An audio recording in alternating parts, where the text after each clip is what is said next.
All right, outside of 319 23rd Street North.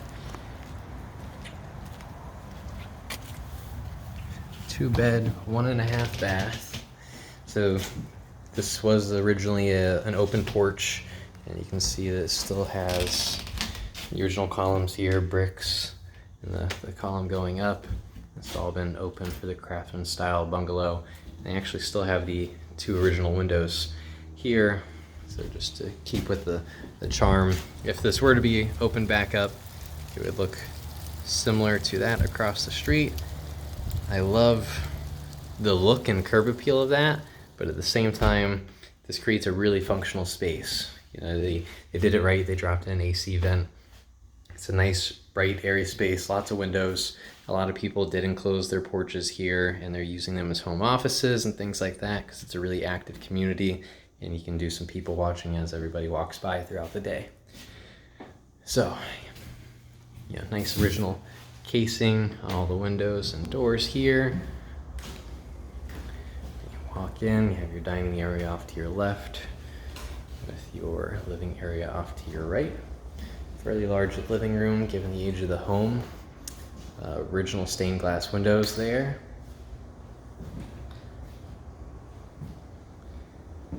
You do have concrete countertops, so whether the countertops are removed and replaced or you strip them and stain them, stained concrete is pretty in right now. They are solid wood cabinets, so you could easily replace the doors and the hardware and really give this kitchen a pop on a relatively low budget, where it's honestly not the biggest kitchen in the world. To strip everything out and start new is also something. You do have a bar overhang here, so you could have some bar seating there. Like I said, the tile work in here was done probably over the original linoleum flooring, and when they did that, they built this up, so there's a little bit of a curb tripping hazard here. So if you were going to replace the tile, I would definitely strip the tile and knock everything back out so you had a nice level transition there. Given the age of the home, there is a little bit of some sloping in some different spots. One of those spots being right here, you know, I jump around. I don't really feel any soft spots or anything like that. Everything still seems to be nice and solid. It is nice that you actually have a bit of an open concept here. You do have natural gas. I think replacing this to having your knobs and controls and everything across the front so you don't have this sticking up would go a long way also. Farmhouse sink. There are a couple original windows. You know, they appear to be weather tight. They're actually more than likely probably painted shut, pretty common given the age of the home. A lot of people like to keep them because the glass is so old and it has this wavy effect and really charming and character that people like to preserve with these types of homes. But as far as efficiency goes, with allowing heat in, not necessarily letting the AC out, but letting the heat in, it would be in your best interest to have those replaced. So you do have a door going outside here, a little bit of a side yard that wraps around. I'll show you out back in just a few. Your AC air handler is there. Your refrigerator. I'd personally use this as your pantry space. And then this is your linen closet. This is going to be your main bath for the home. Throw a little vanity in there. This is going to be your master. This would be your guest. Not the biggest room in the world, but I've seen smaller.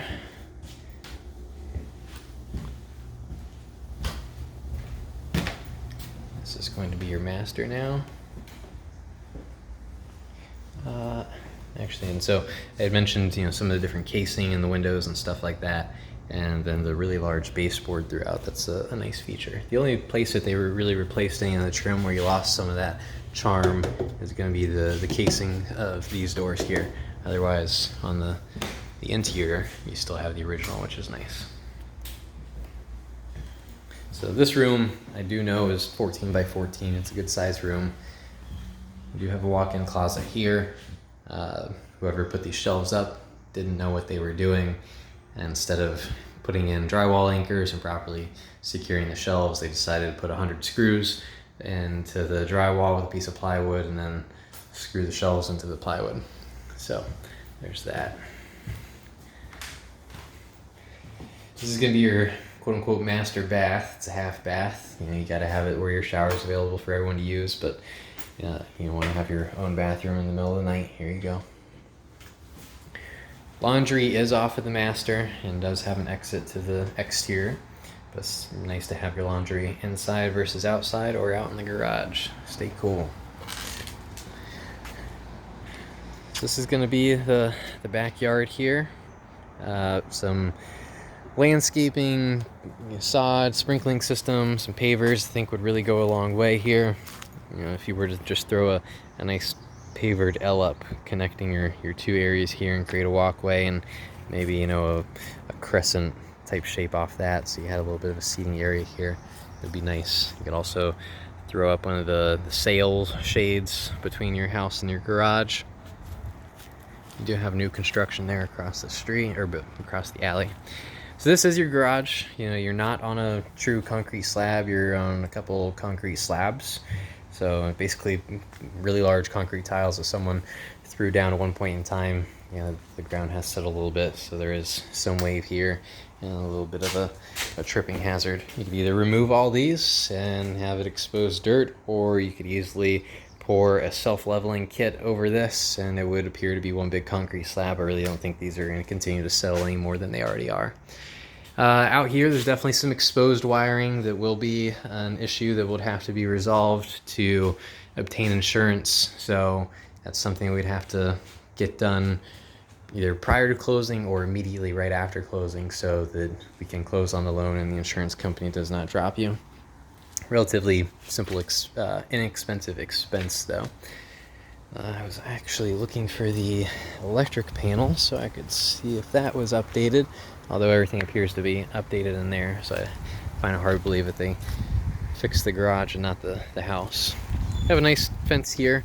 If you wanted to utilize the garage for parking, you'd have to replace a section of the fence, put in a gate that rolled back, or leave it open. You could easily, just given the garage and where the garage door is located and whatnot, I'm going to be honest, it's probably going to be pretty difficult to get a car in and out of there. But what you could do is take down a section of this gate, put a fence across from this corner to the fence there, with a little gate coming in and out, and create a parking pad. So you could drive up and park there, and then, you know, maybe throw a mini split in here, and whether you create a little efficiency to possibly rent out, or use that as a home office, art studio, all sorts of different things.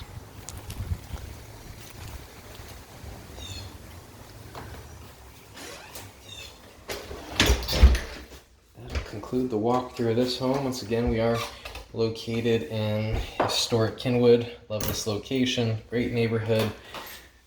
Everyone wants to be here. You're easily within walking distance of Central Avenue, which there's tons of breweries and gift shops and restaurants and all sorts of other stuff.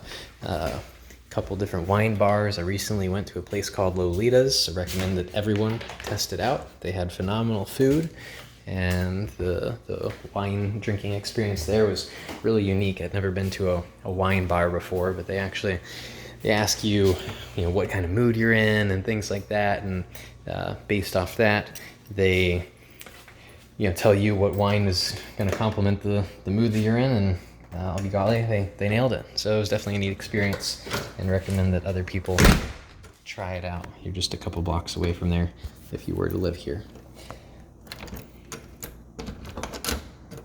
All right, this door is giving me a hard time, but there we go. All right, so that'll conclude this one. And if you have any questions, just let me know.